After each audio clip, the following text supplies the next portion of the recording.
William Martinet, bonsoir. Bonsoir. Député NUPES de la 11e circonscription des Yvelines. Vous avez déposé pour votre groupe à l'Assemblée nationale une proposition de loi visant à prendre des mesures d'urgence pour protéger les locataires de la hausse des loyers et des charges. On rappelle juste le contexte. La fin de la trêve hivernale est intervenue le 31 mars dernier avec des Français, on le rappelle, touchés par un contexte économique contraint, cette crise énergétique notamment, l'inflation. Pourquoi avoir déposé cette proposition de loi? À vos yeux, aujourd'hui, le gouvernement ne va pas assez loin avec la mise en place de son bouclier tarifaire et le gel de l'indice de référence des loyers jusqu'en juin? Le problème aujourd'hui, c'est que le renchérissement du prix du logement est une véritable bombe sociale et l'objectif de ma proposition de loi, c'est d'apporter des solutions pour réussir à la désamorcer. Puisque le problème du coût du logement, c'est un problème ancien, il ne s'agit pas de dire qu'il date seulement d'il y a quelques mois, mais dernièrement, il y a eu plusieurs décisions du gouvernement, plusieurs éléments de contexte qui ont fait que subitement le prix du logement s'est renchéri.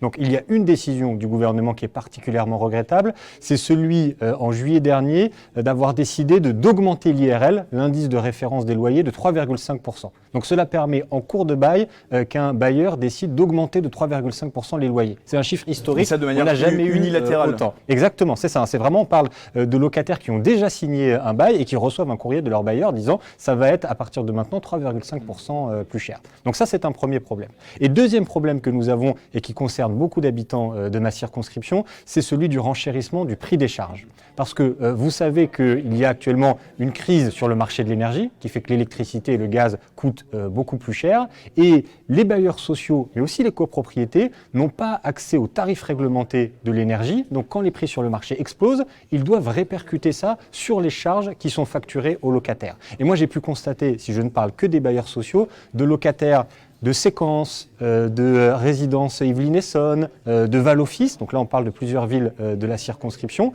à qui le bailleur a annoncé plus 50, plus 100, plus 150 euros de charges tous les mois. Je ne parle pas d'une régularisation de charges, je parle d'un prix qui augmente tous les mois. Et ça met des familles dans une détresse sociale vraiment terrible. Donc l'idée de la proposition de loi, c'est d'intervenir sur ces deux principaux sujets, de dire on revient sur l'augmentation de l'IRL qui a été décidée par le gouvernement parce que c'était une mauvaise mesure. Et deuxième proposition, c'est de dire on bloque les prix de l'énergie, y compris pour les bailleurs et les copropriétés, pour éviter cette explosion des charges. Et vous avez expliqué cette proposition de loi ce 14 avril à Fontenay-le-Fleury à des associations de locataires. On va voir ce qu'ils pensent d'une telle proposition de loi. On est tout à fait d'accord avec les propositions qui sont faites, compte tenu que nous, on est vraiment sur le terrain. Et on peut vous confirmer que c'est une nécessité. Il y a des appels énormes sur les locataires. Et ça passe très mal. Ça passe très mal parce que c'est le pouvoir d'achat des locataires qui est touché là. Ce que nous, la CNL, on avait déjà demandé, c'est que la part des charges au niveau de l'allocation logement soit plus importante.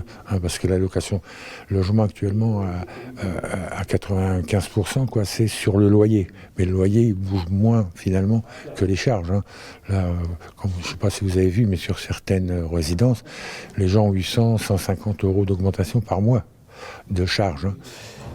Vous le disiez, vous avez eu écho de quelques situations alarmantes et notamment pour des locataires qui habitent la 11e circonscription des Yvelines. C'est peut-être aussi ce qui a nourri votre réflexion sur ce projet de loi? Tout à fait, même je peux aller plus loin. J'ai fait cette proposition de loi de par les retours que j'ai eus des habitants de la circonscription. Même pour tout vous dire, ça a commencé au mois de juillet dernier. J'étais au quartier du Bois de l'Étang à La Verrière. Et là, il y a des locataires qui sont venus me voir et qui m'ont dit « Monsieur le député, j'ai mes charges locatives qui augmentent de 150 euros par mois. » Et alors même, pour tout vous dire, quand les locataires m'ont dit ça, la première réponse que je leur ai faite, c'est oh, peut-être que vous vous êtes trompé, 150 euros par mois, vous confondez avec une régularisation de charges. Et du coup, ces locataires m'ont emmené le courrier de leur bailleur, donc en l'occurrence, c'est Séquence, le bailleur qui a envoyé ce courrier, et c'était bien des augmentations de 150 euros par mois. Donc j'ai pu mesurer cette détresse-là, parce que derrière, vous savez, c'est des familles, surtout dans le logement social, qui ont des petits salaires ou des petites retraites, à qui il y avait peut-être 300, 200 euros de reste à vivre, et si vous enlevez la moitié de tout ça avec une augmentation de charges, vous mettez des gens dans une situation de détresse terrible. Est-ce que cette proposition de loi, on peut la voir aussi comme une réponse à la loi qui a été adoptée très récemment en deuxième lecture à l'Assemblée nationale, déposée par le député Renaissance Guillaume Kasbarian, qui entend lutter contre les occupations illicites des logements et notamment des locataires qui font face à des situations d'impayés? Oui, parce que cette loi Kasbarian dont vous parlez, sa première conséquence concrète, c'est de faciliter et d'accélérer les expulsions locatives. Donc si on refait un peu le fil de toutes les décisions qui ont été prises par le gouvernement depuis un an, qu'est-ce qu'on a? Augmentation de l'IRL, donc des loyers, les charges locatives que le gouvernement laisse filer sans agir, et une loi qui facilite les expulsions pour les familles qui sont en situation d'impayés. Excusez-moi, mais quand on fait le bilan de tout ça, on a le sentiment que le gouvernement est en train de tendre un piège aux locataires. Il rend le logement plus cher et pour ceux qui n'arriveraient pas à payer, il facilite les expulsions. Donc effectivement, ma proposition de loi, c'est la logique totalement inverse. Ce qui est la priorité pour moi, c'est le droit au logement et de protéger les familles, celles qui ont des difficultés financières, mais aussi les autres, parce que plus 3,5% de loyer et des dizaines d'euros en plus pour les charges, ça frappe tout le monde, même les classes moyennes, et c'est toujours un problème. Alors vous avez commencé à en parler. Qu'est-ce que vous proposez concrètement? Peut-être de baisser l'IRL, c'est-à-dire baisser peut-être les loyers. Comment faire entendre à des bailleurs qu'il faut baisser les loyers aujourd'hui? Alors effectivement, il y a dans cette proposition de loi une mesure qui consiste à baisser l'IRL pour finalement abroger la décision qui a été prise par le gouvernement. C'est vrai que c'est un effort qui est demandé aux propriétaires bailleurs. Mais la question, elle est très simple. On est dans une période de crise.